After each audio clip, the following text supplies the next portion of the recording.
people are poorer now, I think. Even though the economy's booming, a lot of people are not seeing that. So I would propose getting out into the community and talking to people and gathering ethnographies, if you will, and feedback from folks. And so today we can organize and do those things. Not everybody can do those. Not everybody has the time. I understand that. We have commitments. But I bet there's a few people in this room that can go to Lancaster or get a meeting together. So that's about what I have to say. Whatever happened to the survey that was done recently? You mean that Dennison Yeah. did? I think that's kind of dead in the water right now. Okay. I was at a meeting, we were at the meeting with President Weinberg, and he mentioned the ride share, but that it didn't seem like Well, Jeremy King. Dennison is involved. They were doing the ride sharing. They're at the meeting Thursday morning, at which a few of us were there at that meeting. But I guess I would add, I enjoy my name's Jeremy Blake, for those of you that don't know me. And I work at Dennison with Nancy, and we've been involved with this transportation issue for a while. And it adds another aspect to it. In one aspect, you want to get people to work. Most definitely people in low income demographics. But the other aspect is just think of the other economic opportunities a transportation system would have for Licking County. Dennison itself, getting our students to the mall, getting students to 21st Street, getting students to other medical appointments. OSU North is building more dormitories, so there's going to be more residents living there as students. So having a transportation system just as far as an economic development tool is going to be an amenity that will benefit Licking County in general. So a lot of the testimony so far has been about getting low-income folks, people that don't have vehicles, to their work and to their jobs, but I think there's other aspects to having public transportation that will make Licking County a great place to live. So I'd add that to your conversation as well.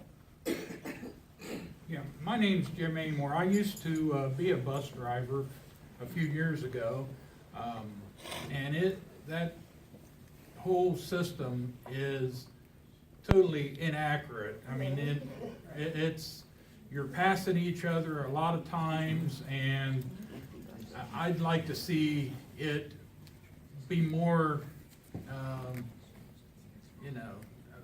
be able to do a lot more for people. I'd like to see a fixed route. We could have like 4 different routes, east, west, north, and south. I'd like to see a hub, a transfer hub downtown, like you'd have the old Little Bear. People would come down, get off the bus, maybe do some shopping, and wait for a bus, and partake in the downtown area a little bit, and then that way they can get their bus and go out to their doctor's office. You can start going to your doctor's office if you have a 12 o'clock appointment. Start at 10 o'clock, get on a bus, get downtown, get the transfer, you're out by your doctor's by 2 or whatever, 12 or whatever. It's just not very, the whole system is just inaccurate. I mean, it's just, and you're talking about people calling in. There's only 3 people there. There's 2 dispatchers and a call taker, and they can't, and they're running 40, 50 buses. I mean, it's very, they have to, talk to these bus drivers and so forth all the time, and make sure they're on their routes, and so forth. It is very hard for them to answer calls and take calls in. And you're talking about your little tickets and so forth. I was downtown one time. I pulled over, getting ready to go to my next pickup, and someone came up and said, "Hey, I want to get on the bus. I got a ticket." I can't take you. I had to refuse that. And I called in. I said, "Can I take?" "No, you can't. He's not on the list." And I could see some of their points as far as not knowing people that are getting on the bus. If they don't have the information in their system, just anybody can get on their bus. That could be dangerous, not knowing who's on the bus and so forth. But you know, we can already, we've got the library system, the county library system, as far as people getting their ID in their system. And, you know, if they had that system, they could run that through, you know, their tablet or whatever and say who I'm picking up. That's a result of the demand response system. So when you have demand response system, you have the routes that are pre-scheduled, and if you were to pull over and grab somebody on the bus that's not part of the pre-trip route, Right. it's gonna throw everything off. So they can't handle trips like that, nor are they set up to handle trips like Right. that. So I wouldn't get too concerned with that. I think what I'm hearing from this group today is that I think people are making a lot of complaints about customer service at the place, and I think that's something the board can take back to inquire. But largely, everyone else is talking about level of service, and level of service is dependent upon funding. There's a lot of strings with what they have, and there's only so much we can do. You talked about a fixed route in your example, connecting east, west, south, north, but that's not gonna get to everyone's destination either, because the landing appointments are off where those fixed routes are gonna be, so it still creates additional challenge. And so we're talking about level of service, and the level of service that's being provided is probably close to, right? There's probably opportunities for some efficiencies, some improvements, there always is. The level of service that's out there is reflective upon the funding. So nothing's really gonna change, in my opinion, until the level of funding is changed. And we need to introduce you, Chuck. This is Chuck Dyer. Can you tell us your job? Well, I'm here today as a citizen, so I'm just Chuck Dyer today. He knows a lot about transportation. Over here, she's had her hand up. No. So one of the things that comes out of this too is efficiency too with what we have. So and you mentioned kind of driving around a route empty with empty buses. One thing to think about, I think, with the fixed route too, is taking advantage of places that are on schedules that dictate population flow. So some of you may be familiar with Market Street Pantry and St. Vincent's Emergency Food Pantry and things like that. The Market Street Pantry is only open on Wednesday and Saturday. And so it's during a very specific time period, and people are there during that time. And I've never worked a shift there in the last 2 years when there weren't people who needed a ride somewhere, right? So maybe thinking about this in terms of if you're gonna have a fixed route, starting with places that are only open during certain times or have restricted times, because then you know you're going to have people there to fill to fill the bus, as it were. Yeah, I think if you're gonna do a fixed route, you need to consider deviated fixed route to start, and you're gonna have to hire someone who's got the expertise to come in, identify where those points of interest based on the data that's provided from the trips being provided in the past. That's all in that and- report. It's in the report. Well, that's from 2011. I think they could pull data from your system. What is your system for scheduling dispatching currently? What is our system for Yeah, scheduling? do you- Basically, you know, Ecolane, do you I don't know, even though the board members know the system, I don't know the specific system. There's software that you guys use Yeah. that to And I'm not manage sure the the name trips, of and it. it captures every origin and destination from every rider because it's a demand response system. You can evaluate that over the past year, the past 2 years, which would be a little more current, to understand where people are going and when they're going, even understand when they're going there. And How I think often that'd be a good start, because you combine that effort with information like you Right. have. Yeah. And you combine all that and you put it into this big machine, Mhm. and you try to figure out what's best. You're never gonna serve everyone's need, because the level Right. of service is never gonna be it. Well, I was just gonna ask, how often are things pulled from like the reporting analytics to tell? That's up to the, I didn't understand, I didn't hear the question. I was just asking, how often is data pulled from reporting analytics to tell where people are going and the frequency and density? I'm and gonna guess applications? from what I'm hearing too, that the staff at the transit agency is probably stressed as they are keeping afloat, that they're probably not doing that kind of work. We get monthly reports and that talk about all the rides and, you know, everything that probably you're talking about, so I'm assuming they do it monthly. But I think that, you know, our biggest issue is the funding, as you said, because most of our funding comes from the contracts, which does clog the funnel and keep us from providing a lot of other services. But the only way we can provide the cost of services that people in the general public are getting, because it would cost way more to provide that service if they were actually paying full price for it, is to offset that with the higher dollars we're receiving through those contracted services. You know, Those because they pay a much yeah. higher rate. Contracted services are paid at fully allocated cost, so Yes. it's the full cost of the trip. Yes. And the trip is on average probably costing you $55, $65 per trip, and they're paying $2 for the route. So it's a heavily subsidized route. Right. But that's why it's so expensive. Right. Can anyone say anything about the cab system or lack of? Can I get any information on that from Well, anybody? before we do that, there's a lady behind you that has a question. I just wanted to say that when I moved to Newark, and when I started working in Newark, the first thing that impressed me was philanthropy and what seemed from, coming from Skingham County, much more well.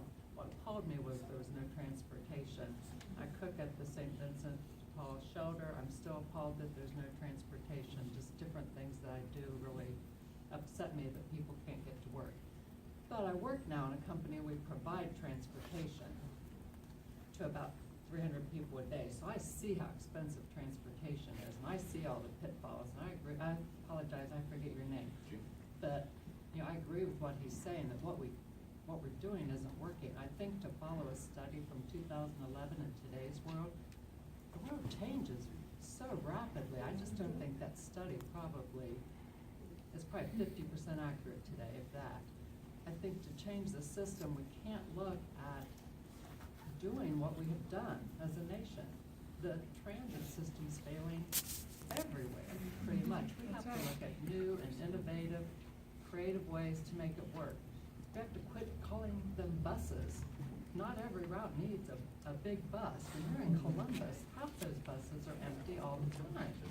We can look at vans, we can look at vehicles. I mean, I think we have to just really blow up the system and look at what works for a community our size, and I don't think it's having big buses going around. I think we do have to look at people and where they are, look at the shelter. And not if the shelter want to work, and they all want to work, at least 90% of them want to work. And you're right, they ride bicycles, they walk, but that doesn't work in February. Yeah, I saw somebody riding a bicycle in 10 degrees. He was all bundled up and But it's not that people don't want to work. I would piggyback on that too. I agree 100%. And another thing to dig into is the funding. I don't understand the federal dollars versus, you know, the social service dollars, the contract dollars. That's another area we can educate ourselves on. But to piggyback on what you also said, we also need to stop looking at transportation as a need for poor people. It's a service like fire and police and roads. It's a service that our tax dollars should be providing. That's a mindset. It really is. I've never taken public transportation because I've never lived in a place where there's been a bus service. If you watch Columbus, the millennials use it because they're not Yes. gonna pay parking down Right. in Columbus. Exactly. No, parking's free downtown Newark. What is, 2 hours? Yeah, for 2 What hours. is the, is there any local dollars collected for public transit, and how much do the county commissioners contribute, or the city? I don't have those figures, we would have to get that from the staff. But there's no local Get levy, that. because you're talking about fire and police are funded Right, I at understand. that higher Exactly. level. Exactly. And if is that where you're suggesting the group goes? Sure. We pay for fire, we pay for roads, we pay for police, but it's a mindset. It's educating our population on transportation. Sure. Falls into these services like the other ones I mentioned. And that's a huge Yeah, hurdle. and the American Public Transit Association does analysis that analyzes the return on investment in public transit, 1 to 4. You've seen that? No, Okay, well, not. you can dig that up and see what they're talking about when you're talking about the benefits of the transit, because it is also has economic opportunities. Like Jeremy said. And then there's also Sure. the, like, that social equity part, that also gets lost. Right. It's What's the it called? difference between, Social- because Lancaster is how Lee Affluent. County is classified, since it's classified as urban rather Small than urban. rural. I am not sure, I Because really need I'm to look looking into at that the amount of because I- dollars coming into Lancaster and some of the other counties. Right. Is the restrictions stem because of the way the funding is classified? Because, if they have less money and are providing more services, it has, you know. Well, that's something to dig into. Right. That's where your research comes in, because Exactly. we don't know, and that's why we need to find out, and you have to have the transit board involved, because they are the ones that are, you know, managing all of this. Right. And I don't wanna make them the bad guy. No. But they are the ones that are operating this system, and so to work in partner, to have the community work in partnership with them would be, in my opinion, a good thing, but you have to get educated. I don't know anything about transportation, and I'm thinking a lot of people in this room are in the same boat as me, that don't know about funding. Maybe you do, but. It's pretty complicated. But but it sounds it's extremely convenient. complicated, but you still have to know what you're talking about. You just can't say, well, we need a fixed route bus, and not come up with some concrete solutions to help with this problem. I mean, we can say that all day. There's the but- gentleman in the back with his hand up. My name is Dennis Mondre, I'm a citizen, and I understand there's a need for funding for what we've got probably, and it probably has to be done in some way, shape, or form. I think at the end of the day, you have the revitalization that Jeremy's talking about. Talking about the basic need of being able to pick up the phone and get someone there, because it's unreasonable to say that you're gonna wait 2 weeks for a doctor's appointment. You have food desert down here, where people need to get to food, so we have to get that going out. You have the ability to have economic development downtown, aiding downtown by bringing people in because the bus has to come back, or whatever we happen to decide. So I think we actually have to look at not just data analytics, some of the computer guys way back, but you have to look at the actual need and come up with the logical needs you have for the community, and the where and how. I think that ends up being a data analytics, but I think we have to really take a good hard look at, I need to get someone to work. I need to get someone to food. You need to identify the goals that you want to achieve. Yeah, and you really have to say, and you're not talking about funding what you got. Temporarily, yeah, I think you have to fund what you got, but you also talk about how we get to something that is revitalizing the community, which is what I'm seeing. We're revitalizing the community, we're redefining it. It's kind of also redefining public transportation, put a date to it. 1 year, 3 years, 5 years. Promise the citizens what they're gonna get. And by the way, there could be some people that are gonna be willing to pay $30 a month, for example, for a pass to go, always to wherever to get their food, because they keep it in my car. So fundamentally, you could have a combination of a pass system, a funding system. We have to be careful not to say that we're getting in the month of May, let's analyze. What do we need? What's common sense? Sure. I need to get to work. I need to get to my doctor. The appointment's tomorrow, I'm not gonna know that 2 weeks in advance. So we'll have to come down to, here's the tick list of what we need, and I think we need to do that sooner than later. Thank you. About 1 million years ago, when I was in grade school, we had a city bus system. It came right up my front door on Isabel Road. And it was like Jim says, a hub. All the buses ended up downtown on the square. And if you wanted to, of course, you could pick up the bus anywhere along that route. But I went to St. Francis School, walked down a few blocks, pick up the bus and go home. And I don't know how that was funded, but I know we had tickets that we, put in the box and everything. And like the lady in red says, it's gonna have to be one size is not gonna fit all. You have to have smaller vehicles for, like, say, the downtown area or whatever. Now, we got these bazillions of people that go to Columbus to work and come back every day. I don't know how many hundreds of thousands of cars that is, but whatever system that we ultimately develop has got to be linked to the rest of the world. And so this system, whatever we build, would have to be linked to something that you could go to Columbus and back without having to drive your individual cars, one person per car. We have to think the road system is getting so bad that we have more road area than we have living area. That's got to stop. We can't do that anymore. Any road system or any transit system would ultimately have to be off the road, a rail system or overhead or whatever. And you could build those systems. It would take a lot of time, be very expensive, and you'd have to have people willing to work the system. You can't do it automated, 100%. So we have to think far enough in advance. Whatever we plan to do would have to ultimately end up with a worldwide system of travel in order for it to work. If you have these little individual systems here, well, okay, that might not be compatible with their system.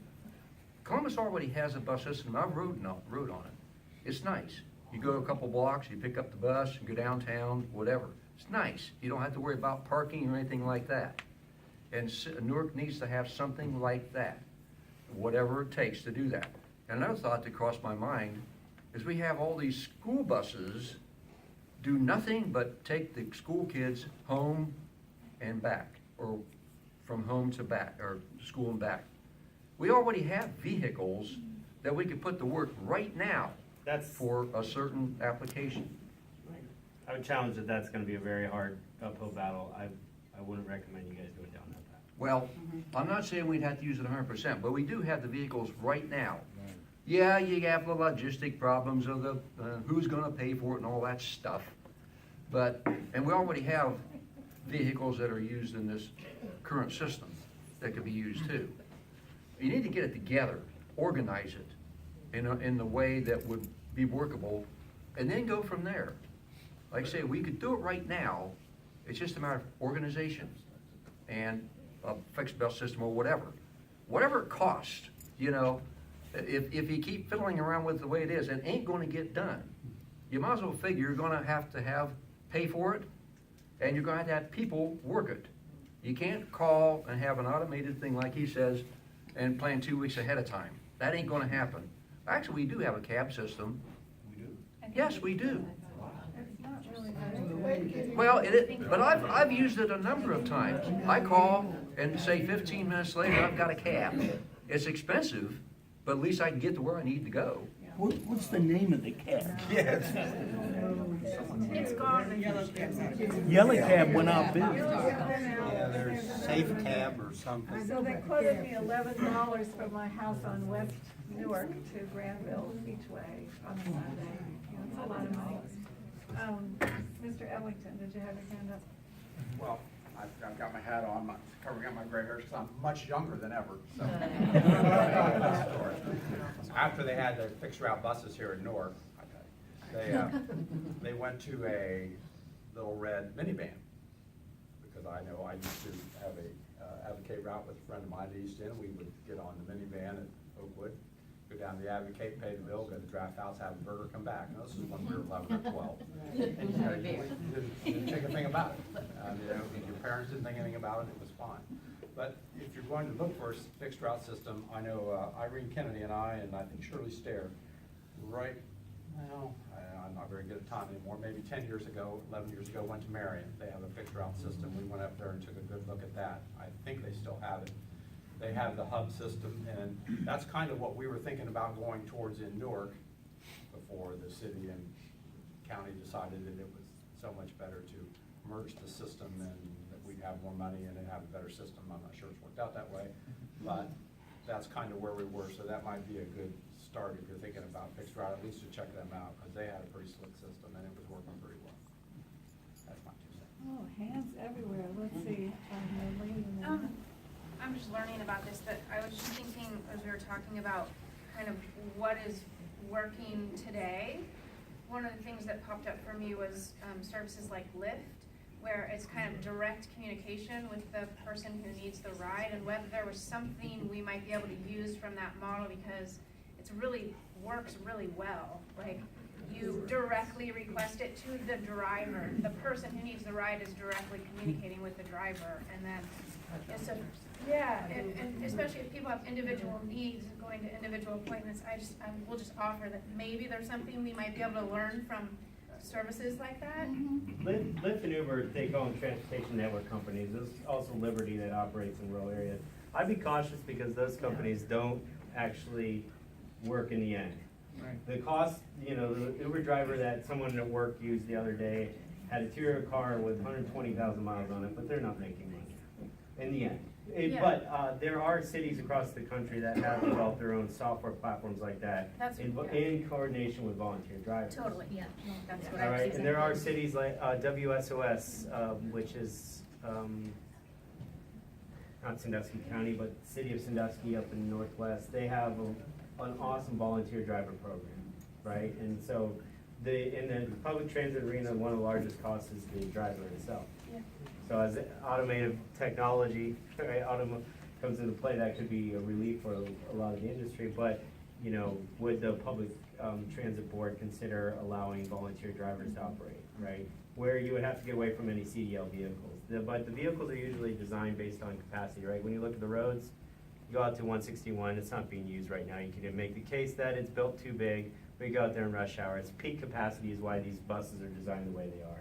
So they have routes where they're taking DODD clients to daycare centers and they fill the bus up, right? So, you know, should they be sending 6 vehicles there to pick up what they can do in 2 buses?